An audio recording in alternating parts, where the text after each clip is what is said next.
Welcome to Logiconomi TV. There is no denying that digitalization has been accelerated in recent times. We are all living in an increasingly connected world with digital services covering almost every aspect of our daily lives, including entertainment, e-shopping, banking, public transport, education, and even healthcare. The importance of connectivity, especially in supply chains, has been proven in the recent pandemic, with non-human-based transactions being a key part of resilience planning for many organizations. Let's bring in our innovation expert, Hans Larsson, to see what other developments he has been seeing in this area. Hello, Hans. Hi, Mark. Hans, perhaps you can start with your innovation radar and explain why we are focusing on digitalization and connectivity in this program. Well, the radar is a useful planning tool for us because it allows us to map out all the emerging technologies according to time frame and impact on the world of logistics. And it also quickly reveals that many technologies are related and connected to each other. As an example here, we anticipate that connectivity is going to have a major impact on logistics, and the time frame is now. But it's also bringing many other technologies with it, which we will talk about later. So what concepts have you been monitoring? Well, it's a tremendous speed in the development in this area, so it's difficult to mention just a few, because partly driven by investments from many companies, but equally much driven from new startups backed by huge amount of risk capital. They're entering existing arenas and changing the whole way business is being performed for years. But specifically, I would say that we see fast developments in the way everything, and I mean literally everything, is being connected. And by support from smart sensors, edge computing, and cloud solutions, new insights and values can be created in a way we didn't know was possible just years ago. And how quickly do you actually see these ideas moving forward in the logistics world? Yeah, it's really quick, because looking at our own position in this, we can see that the number of forklift trucks we connect is increasing rapidly. And that means that we can use data to deliver completely new insights to improve efficiency in logistics or bring tangible results just by reducing damage and waste in a warehouse. I think the next step we will see is that more things will be connected, like racking, doors, etc., in the typical warehouse environments, and eventually taking the steps to connect the whole logistic chain into one. Thank you very much, Hans. We will speak again later in the program. Let's now welcome our guest contributor, Ole Isaksson, from Swedish communications giant Ericsson. Hello, Ole. Hi there, Mark. Good to see you, Ole. Maybe we can start with your reflections on the pandemic. What impacts has this had on the world of communications? Yeah, first of all, of course, recognizing the fact that this has been a major tragedy for many people hit by COVID. But it has also been a proof point, I think, both for logistics at large and for the digital infrastructure and connectivity, how important that is to keep the society and the business and activities going. We have seen in our own data and also with market analyst data that there has been a network increase of some 20 to 100%, which is quite substantial. There is now actually a faster download speed in many countries thanks to network modernization and upgrade compared to before.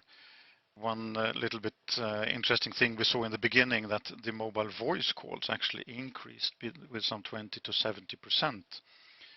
It seems that we as individuals would like to have real-time voice contact in terms of crises like this. And when we talk about resilience and continuation of business, what about your own business developments? How have they been affected?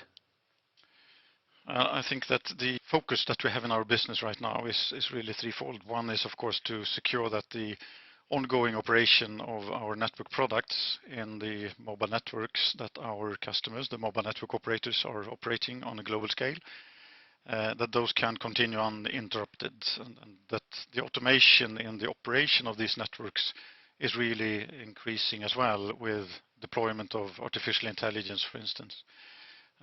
Secondly, we are continuing to really install and put into operation 5G networks globally. We have right now some 94 commercial in-live networks in 45 markets in all continents over the world. So I think that the 5G deployment is really continuing, and in some markets I think the pandemic has even forced authorities and operators to speed up investments and allocate the needed spectrum to secure that these networks are really well functioning. The third part I think should mention as well, especially as we talk now about logistics and deployment, is of course the business development of 5G in different enterprise applications, both for managing assets and for managing sites of different kinds. Very interesting. And actually, if we look to the last point on the development of 5G network, how is that going?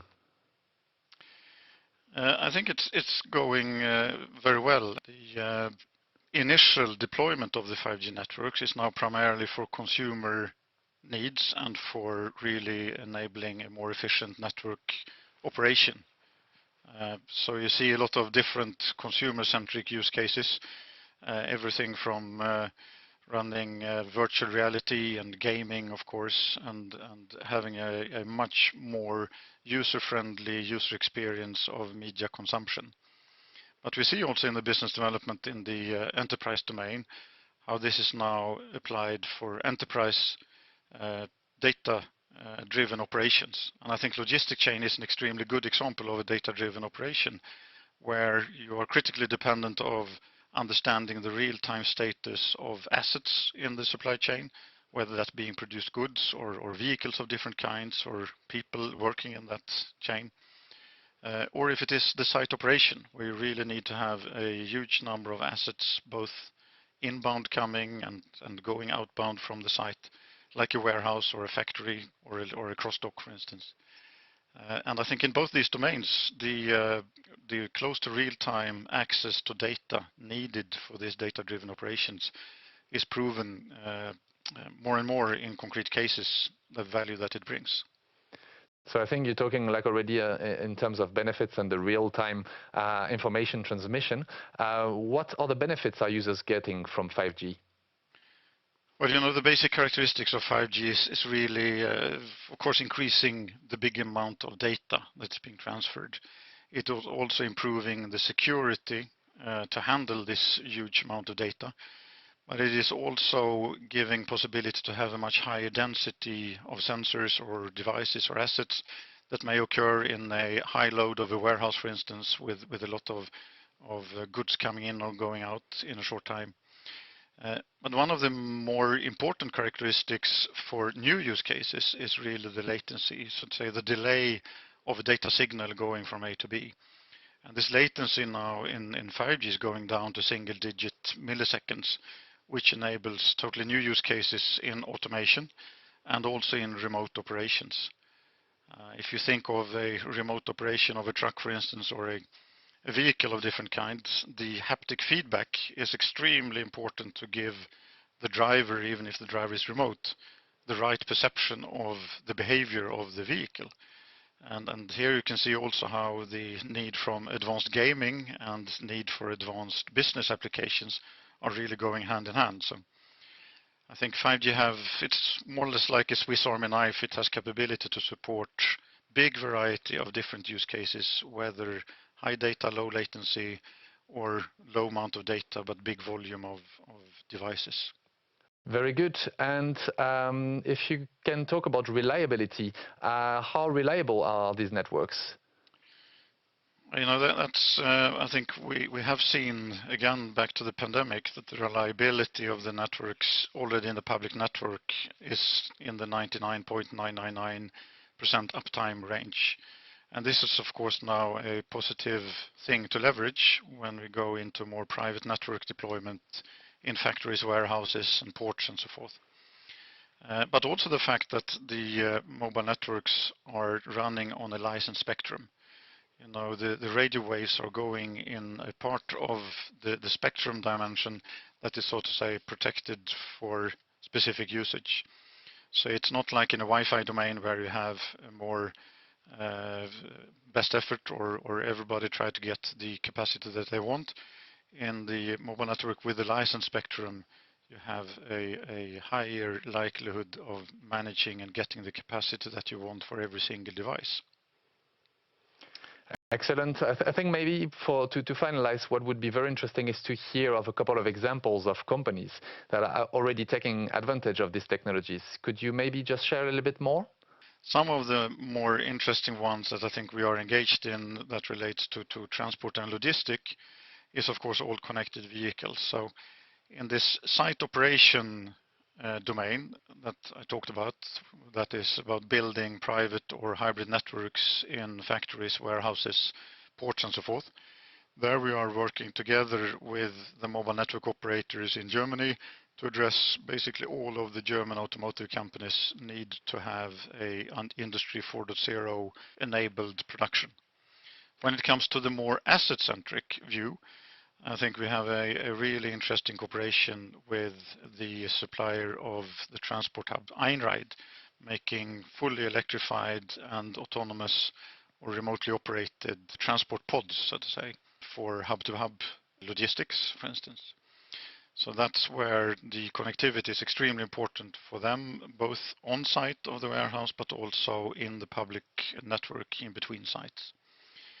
We have also been involved in doing, together with British Telecom, very interesting 5G connections to ambulances, for instance, to really enable more advanced support from the hospital back office into the paramedics in the ambulance.